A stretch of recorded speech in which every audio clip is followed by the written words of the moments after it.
Hello friends, welcome to our YouTube channel teaching exam overload.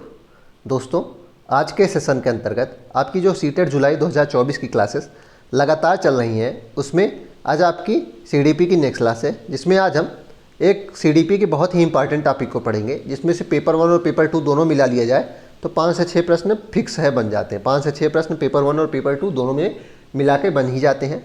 और इस topic का नाम क्या है? जीन पियाजे का संज्ञानात्मक विकास या फिर पियाजे की कोग्निटिव थ्योरी। तो आज का हमारा टॉपिक क्या है? पियाजे का संज्ञानात्मक विकास। चलिए फिर सेशन को शुरू करने से पहले हमारी एक रिक्वेस्ट है कि हमारे चैनल को लाइक करें, सब्सक्राइब करें तथा ज़्यादा से ज़्यादा शेयर करें।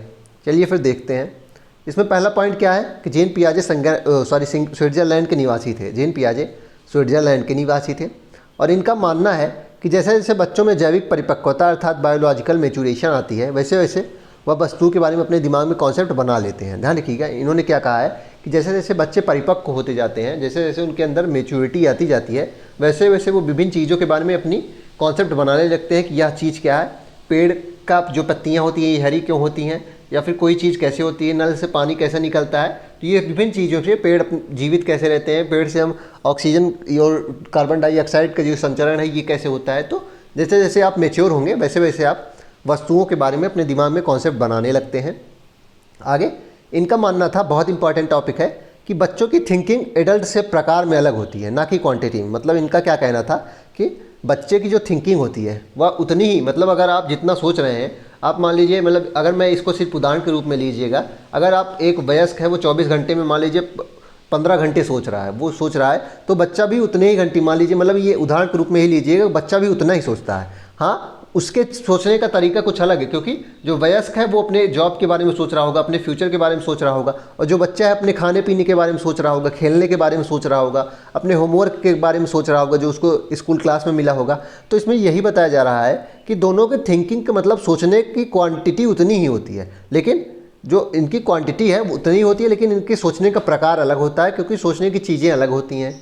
सोचने का इनके तरीका वही होता है, लेकिन सोचने की चीज़ें अलग होती हैं। तो वही बताया गया है कि पियाजे के अकॉर्डिंग बच्चों की थिंकिंग एडल्ट से प्रकार में अलग होती है, ना कि क्वांटिटी में। प्रकार में अलग होती है, क्या सोचते हैं वो अलग होता है। आगे बहुत इंपॉर्टेंट है कि पियाजे के अकॉर्डिंग बच्चे सक्रिय ज्ञान के निर्माता हैं तथा नन्हे वैज्ञानिक हैं। तो प्रश्न बनता है, किस मनोवैज्ञानिक ने कहा है कि बच्चे सक्रिय ज्ञान के निर्माता हैं और नन्हे वैज्ञानिक हैं? तो वो पियाजे ने कहा है। अर्थात ये संसार के बारे में अपने सिद्धांतों की रचना स्वयं करते हैं, मतलब ये संसार के बारे में अपने सिद्धांतों की रचना स्वयं ही करते हैं। जैसे कि मान लीजिए आप, कोई बच्चा है, अगर आप एक गिलास में गर्म पानी रखें तो आप उसे बार बार बताएंगे कि ये गर्म पानी है, इसको मत छूना, तो वो ज़बरदस्त जानबूझकर छुएगा। लेकिन एक बार जब वो छू लेगा तो उसे पता चल जाएगा इसमें गर्म पानी है, तो दोबारा वो उसको छूने से बचता है, क्योंकि वो उसने खुद ज्ञान का निर्माण कर लिया है कि गर्म पानी छूने से मेरा हाथ जल जाएगा। तो पियाजे ने यही बताया है कि बच्चे सक्रिय ज्ञान के निर्माता हैं तथा नन्हे वैज्ञानिक हैं जो संचार के बारे में अपने सिद्धांतों की रचना करते हैं। आगे देखते हैं कॉन्सेप्ट ऑफ कोग्निटिव डेवलपमेंट देखते हैं। पहला क्या है? अनुकूलन। पहला क्या है? अनुकूलन। वातावरण के अनुसार अपने आप को ढालना अनुकूलन कहलाता है, और इसकी दो प्रक्रिया होती है। मतलब वातावरण के अनुसार जो अपने आप को ढाल लेते हैं वो अनुकूलन कहलाता है, और इसको भी हम दो भागों में बांटते हैं। एक होता है आत्मसातकरण, मतलब पूर्व ज्ञान को नए ज्ञान के साथ जोड़ना आत्मसातकरण कहलाता है। मतलब क्या होता है कि पूर्व ज्ञान को नए ज्ञान के साथ जोड़ना आत्मसातकरण कहलाता है। जैसे कि साइकिल चलाने का ज्ञान बाइक चलाने में मदद कर दे तो वो क्या है? पूर्व ज्ञान था, और नए ज्ञान से हमने जोड़ लिया है, कुछ नई चीज़ें सीख ली, तो वो क्या है? आत्मसातकरण है। तो पूर्व ज्ञान को नए ज्ञान के साथ जोड़ना ही आत्मसातकरण कहलाता है। अगला है समायोजन। क्या होता है कि पूर्व ज्ञान में परिवर्तन करके वातावरण के साथ तालमेल बिठाना समायोजन कहलाता है। मतलब कि अगर मैं इन दोनों का एक बहुत अच्छा डिफ्रेंशिएट करने का उदाहरण है, जो मैं बहुत बार इसको बता चुका हूँ, आप पिछली क्लासेस देखे होंगे, कि आत्मसातकरण क्या होता है। आत्मसातकरण होता है, मान लीजिए आप अपने बच्चे को बता रहे हैं, आप पेरेंट्स से आप अपने बच्चे को बता रहे हैं कि ये देखो कोई चीज़ उड़ रही है। अगर वो पूछेगा कि ये क्या उड़ रहा है तो आप बताएंगे कि पतंग है, ये उड़ रही है, ठीक है। या फिर आपने बता दिया कि ये चिड़िया उड़ रही है। उसके बाद दूसरे दिन बच्चा देखता है कि पतंग कोई उड़ा रहा है, तो वो देखेगा कि पतंग भी आसमान में उड़ रही है, तो वो सोचेगा ये भी चिड़िया है, तो पतंग को चिड़िया समझेगा। तो उसने पूर्व ज्ञान को भी अपने अंदर जोड़ लिया और नए ज्ञान को भी जोड़ लिया और आत्मसातकरण कर लिया, तो यही आत्मसातकरण कहलाता है। लेकिन समायोजन क्या होता है कि पूर्व ज्ञान में परिवर्तन करना और वातावरण के साथ तालमेल बिठाना ही समायोजन कहलाता है। जैसे कि मान लीजिए आप दूसरे दिन आपने क्या किया कि आप अपने बच्चे को पार्क में ले गए और बच्चे ने पूछा कि ये क्या है, तो आपने बताया कि ये सफ़ेद रंग का कुत्ता है, ठीक है। उसके बाद दूसरे दिन वो फिर गया, फिर उसने सफ़ेद रंग की एक बिल्ली भी देख ली। तो जब उसने पूछा कि ये क्या है तो उसको पता चला कि ये बिल्ली है। तब उसने अपने दिमाग में ये बैठा लिया कि नहीं, जो चार पैर वाले छोटे जानवर हैं सफ़ेद रंग के हैं। सिर्फ सफ़ेद रंग के कुत्ते ही नहीं होते, बिल्लियाँ भी हो सकती हैं। मतलब सफ़ेद रंग का एक जानवर है तो वो सिर्फ कुत्ता ही नहीं, बिल्ली भी हो सकता है। तो पूर्व विज्ञान में परिवर्तन करके वातावरण के साथ तालमेल बिठा लिया, थोड़ा सा परिवर्तन किया, तो ये क्या है, समायोजन कहलाता है। आशा करता हूँ कि आप आत्मसातकरण और समायोजन समझ आया होगा। साम्य धारण या संतुलन क्या होता है? इसके द्वारा बच्चा आत्मसातकरण और समायोजन की प्रक्रियाओं के बीच संतुलन कायम करता है। इसके द्वारा बच्चा क्या करता है, आत्मसातकरण और समायोजन की प्रक्रियाओं के बीच संतुलन कायम कर देता है। तो ये इक्विलिब्रेशन होता है। आगे देखते हैं स्कीमा क्या होता है। स्कीमा देख लेते हैं। मानव के दिमाग में जो चीज़ें पहले से स्टोर होती हैं वह उनका प्रयोग करके किसी विषय के प्रति एक धारणा बना लेता है, तो इसे स्कीमा कहते हैं।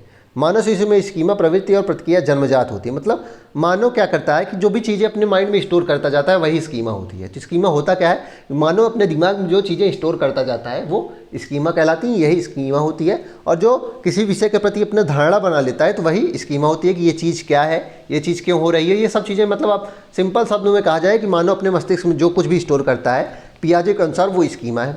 ऑर्गेनाइजेशन क्या है, संगठन।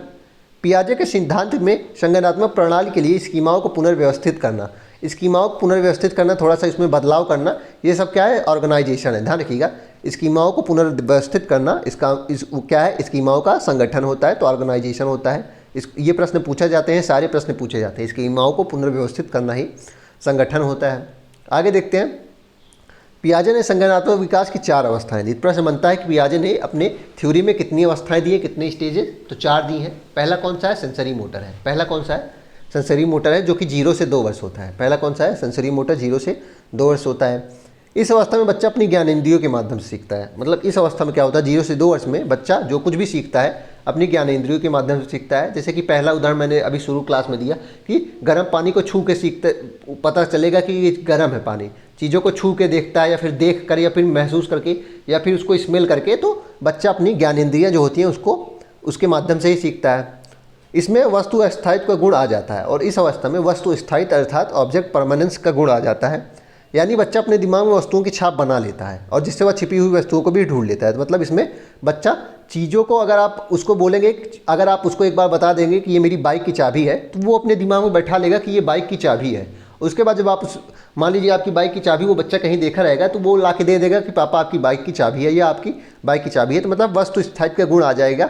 अगर किसी वस्तु को आप बता देंगे कि ये चीज़ है तो वो उसको अपने मस्तिष्क में बैठा लेता है और छिपी हुई वस्तु को फिर वह ढूंढ लेगा। अब दूसरा स्टेज इसमें होता है पूर्व संक्रियात्मक अवस्था, जो कि है प्री ऑपरेशनल स्टेज, जो 2 से 7 वर्ष होती है। इसको काट लीजिएगा, 2 से 7 वर्ष होती है। ध्यान रखिएगा, 2 वर्ष से 7 वर्ष के बच्चों में होती है प्री ऑपरेशनल स्टेज। या क्रिया करने से पहले की अवस्था होती है, मतलब पूर्व संक्रिया, मतलब इसमें शब्द में ही लगा है पूर्व संक्रिया, मतलब क्रिया करने से, कुछ काम करने से पहले की अवस्था। इसमें बच्चा सामने आने वाली चीज़ों को देख पाएगा, समझ पाएगा, लेकिन कोई क्रिया नहीं कर पाएगा। तो इसमें यही बताया जाता है कि आने वाली चीज़ों को से देख लेता है, समझ लेता है, लेकिन कोई क्रिया नहीं कर पाता, उससे संतुलन नहीं बैठा पाता है। इस स्टेज में बच्चा प्रतीकों का यूज करने में निपुण हो जाता है और इसमें प्रतीकों का यूज करने में निपुण हो जाता है। जैसे साइकिल शब्द सुनकर उसके माइंड में साइकिल की एक इमेज बन जाती है। मतलब कि अगर आप उसको बोलेंगे कि साइकिल ये शब्द है तो उसके दिमाग में एक साइकिल की इमेज बन जाएगी, तो साइकिल ऐसी होती है। अगर आप उसको बोलेंगे ये पेड़ है तो पेड़ की इमेज बन जाएगी कि पेड़ क्या होता है, तो वो पेड़ की इमेज उसके माइंड में बन जाती है और सिंबल्स का यूज करने में वो निपुण हो जाता है। इसमें गोल नहीं, ये गोल्ड नहीं होगा, गोल डायरेक्टेड बिहेवियर आ जाता है। इसमें गोल डायरेक्टेड बिहेवियर आ जाता है। मतलब बच्चे का जो लक्ष्य होता है उसी के अनुसार वह व्यवहार करता है। अगर उसे भूख लगी है तो उसको कैसे भी करके उस भूख को अपनी मिटाना ही है, वो फिर उसके दिमाग में सिर्फ भूख ही चलती है, तो गोल डायरेक्टेड बिहेवियर करता है। मतलब उसका जो गोल होगा, अगर उसको प्यास आई है तो वो प्यास के लिए ही सारी क्रियाएँ करेगा, उस प्यास के लिए ही, जब तक उसको पानी नहीं मिल जाएगा तब तक वो क्रियाएँ करता रहता है। और यही गोल डायरेक्टेड बिहेवियर होता है। मतलब एक गोल हो और उसी के अनुसार, उसी के लिए आप बिहेवियर कर रहे हैं, अपना बिहेव कर रहे हैं उसी के अनुसार, यही है गोल डायरेक्टेड बिहेवियर। बच्चों में ये इस अवस्था में आती है, किसमें, प्री ऑपरेशनल में। तो अगर आप देख रहे हैं तो सेंसरी मोटर में पूछा जाएगा तो 2 चीज़ें होती हैं, ऑब्जेक्ट परमानेंस होता है और ज्ञानेंद्रियों के माध्यम से सीखा जाता है। और अभी तक पूर्व संक्रियात्मक में 2 चीज़ें देख लिए हैं, सिंबल्स का यूज करने में निपुण हो जाता है, गोल डायरेक्टेड बिहेवियर होता है। जीववाद का गुण इसमें होता है, मतलब एनिमिनिज्म होता है, मतलब बच्चा सजीव और निर्जीव में अंतर नहीं कर पाता है। तो प्रश्न बनेगा कि एक बच्ची है वो डॉल को रियल मान रही है और डॉल के साथ ही खेल रही है, तो वो किस अवस्था में है, तो वो किस अवस्था में है, वो पूर्व संक्रियात्मक अवस्था में हो जाएगी ना, क्योंकि वो सजीव और निर्जीव में अंतर नहीं कर पाती है, डॉल के साथ ही खेलती है, बोलती है ये मेरी बहन है या फिर ये मेरा भाई है, ऐसे ही वो खेलती रहती है। बच्चा इसमें एगोसेंट्रिज्म होता है, मतलब बच्चा यही सोचता है कि जो वो कर रहा है, जो वह सोच रहा है वह सब ठीक है। मतलब अगर सोचेगा कि अगर मुझे फ्रूटी पसंद है, मुझे माजा नहीं पसंद है, तो सबको फ्रूटी ही पसंद होना चाहिए या फिर सबको स्प्राइट, किसी को नहीं पसंद होना चाहिए। अगर मुझे एक चॉकलेट पसंद है तो किसी को वनीला पसंद नहीं होना चाहिए। तो यही है ईगोसेंट्रिज्म। इसमें क्या होता है कि बच्चा यह सोचना शुरू कर देता है कि जो वह कर रहा है वही सही है, जो वह सोच रहा है वह सही है और सारी चीज़ें गलत हैं। तो इसमें वही एग्जाम्पल दिया गया है कि अगर मुझे आइसक्रीम पसंद है तो सबको आइसक्रीम पसंद होनी चाहिए, ऐसा कोई नहीं हो सकता जिसको आइसक्रीम ना पसंद हो। तो यही गोल क्या है, ये ईगोसेंट्रिज्म है।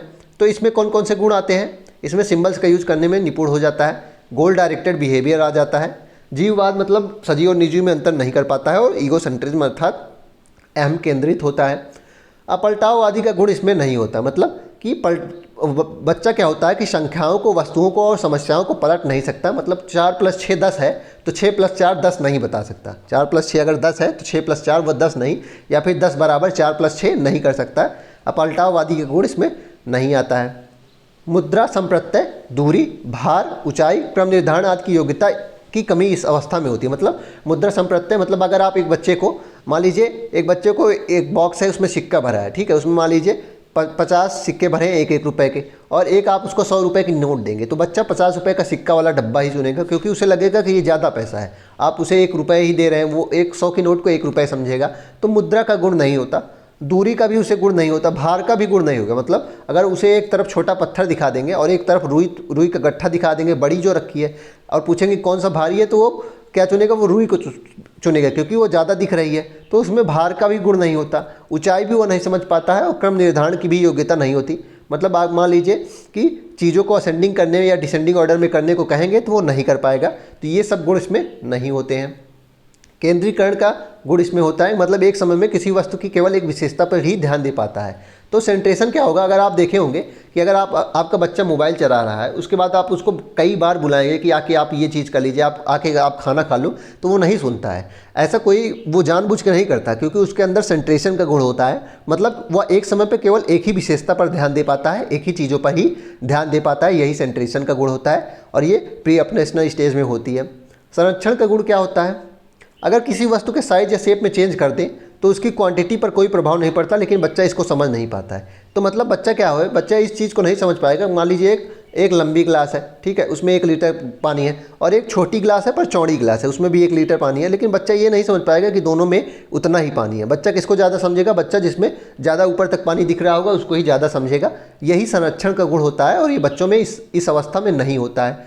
क्रमबद्धता क्या होती है, इसमें बच्चा वस्तुओं, तथ्यों को उनके आकार में रखना नहीं सीख पाता। तो भाई ऊपर चीज़ जो बताई गई है असेंडिंग या डिसेंडिंग ऑर्डर में करना बच्चा नहीं सीख पाता है।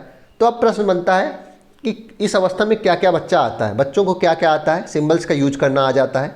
दूसरा, गोल डायरेक्टेड बिहेवियर उसके अंदर होता है। तीसरी चीज़ ईगोसेंट्रिज्म होता है, बाकी कोई चीज़ें नहीं आती है। अगर इसमें से पूछ लेगा कि जीववाद मतलब सजीव और निर्जीव में अंतर कब करता है, तो तीसरी अवस्था में आ जाएगा। पूछ लेगा अपलटाववादी का गुण कब आएगा, तीसरी अवस्था में आ जाएगा। मुद्रा संप्रत्यय का गुण तीसरी अवस्था में। दूरी, भार, ऊंचाई, क्रम निर्धारण आदि की योग्यता का कॉन्सेप्ट का गुण तीसरी अवस्था में ही आएगा। केंद्रीकरण का गुण, केंद्रीकरण तो सॉरी इसमें ही होता है कि एक समय पे एक ही विशेषता पे ध्यान दे पाता है। संरक्षण और क्रमबद्धता का गुण किस में आएगा, वो भी तीसरी अवस्था में आएगा। तो अब तीसरी अवस्था देख लेते हैं, मूर्त संक्रियात्मक अवस्था या फिर कंक्रीट ऑपरेशनल स्टेज।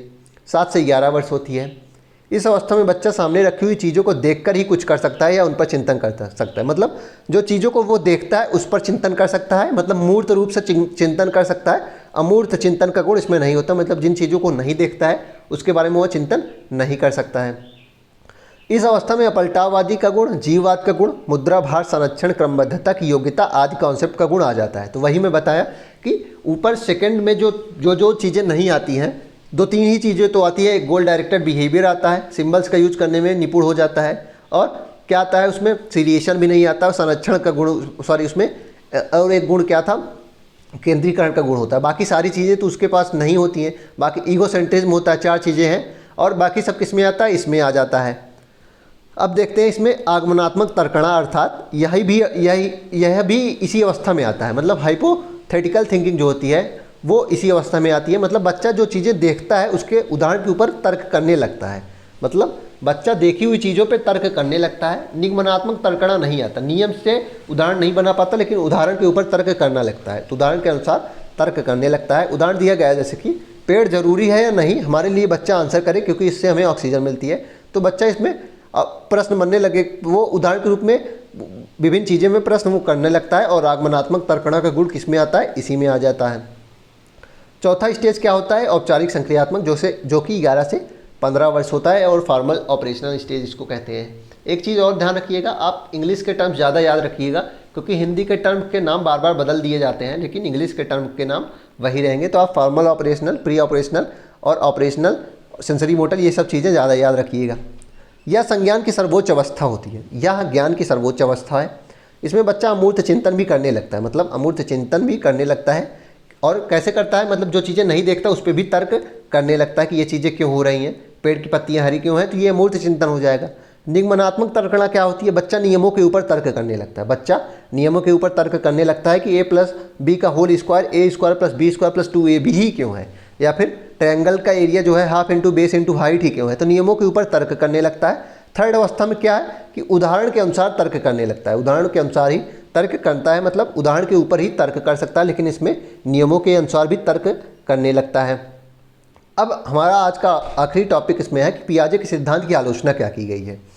पियाजे ने मानसिक विकास के चरणों के क्रम को अपरिवर्तनशील बताया है, लेकिन अगर बच्चों को अच्छा वातावरण दिया जाए तो अपनी अवस्था की क्षमता से अधिक सीख सकता है। तो इसमें पहली आलोचना यही की गई है कि इन्होंने क्या कहा है कि जो सीखने का क्रम है बच्चों में, वो किसी भी बच्चे में वो नहीं बदल सकता। मतलब कि अगर मैंने बताया है कि अपलटाववादी का गुण दूसरी अवस्था में नहीं आता है तो बच्चे को वो नहीं आ सकता, चाहे जैसा ही परिवेश दिया जाए। लेकिन ऐसा नहीं है, अगर बच्चे को अच्छा परिवेश दिया जाए तो वो उसके अंदर जीववाद का भी गुण जल्दी आ जाता है। तो उसके अंदर बाकी चीज़ें भी, जो चीज़ें इस अवस्था में नहीं आती, मुद्रा संप्रत्यय का गुण भी आ सकता है। तो इसमें इन्होंने बताया कि मुद्रा संप्रत्यय का गुण किस में आता है? 7 से 11 वर्ष में आता है। लेकिन अगर आपको अच्छा व्यवहार आप करेंगे, अच्छा माहौल देंगे, अच्छा वातावरण देंगे, तो ये सब गुण आ सकते हैं। लेकिन इन्होंने क्या कहा है? इन्होंने कहा है कि मैंने जिस प्रकार क्रम बताया, मैंने जो चरण बताए हैं उसी क्रम के अनुसार ही चेंज होंगे, लेकिन अच्छा वातावरण देने पे ये सब चीज़ें बदल भी सकती हैं और बच्चा सीख भी सकता है।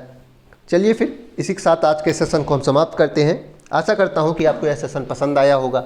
अगर आप इसी तरह के अन्य सेशन भी देखना चाहते हैं तो हमारे यूट्यूब चैनल को लाइक करें, सब्सक्राइब करें तथा ज़्यादा से ज़्यादा शेयर करें। साथ ही अगर आप इसकी PDF प्राप्त करना चाहते हैं तो हमारे टेलीग्राम चैनल का लिंक डिस्क्रिप्शन बॉक्स में है, आप उसको ज्वाइन कर लीजिए, आपको सारी PDF वहीं मिलेगी। चलिए फिर, धन्यवाद।